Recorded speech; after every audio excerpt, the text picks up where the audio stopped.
Saudara Ganjar Pranowo menegaskan tak akan tergiur untuk masuk kabinet jika dinyatakan kalah dalam hitung resmi KPU dalam Pilpres 2024. Sikapnya tersebut merupakan bentuk dirinya menghormati pesaingnya yang diputuskan KPU sebagai pemenang Pilpres 2024. Calon Presiden nomor urut 3 Ganjar Pranowo secara tegas menyatakan bahwa tidak akan masuk ke kabinet pemerintahan presiden terpilih apabila dirinya dinyatakan kalah dalam hasil penghitungan resmi Komisi Pemilihan Umum. Hal ini ditegaskan dalam wawancara eksklusif di program iNews Prime bersama Aiman Wicaksono yang digelar pada Selasa 27 Februari 2024 lalu. Dalam kesempatan itu, Aiman bertanya tentang kesediaannya untuk masuk kabinet jika dirinya tidak menjadi presiden mendatang.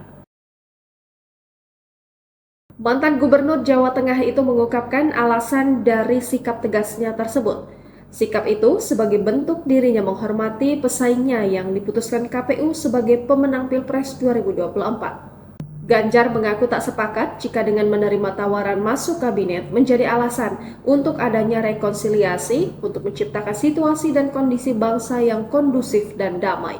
Ganjar menyampaikan kepada publik bahwa menjadi seorang calon presiden maupun calon wakil presiden tidak berarti sedang mencari jabatan maupun pekerjaan.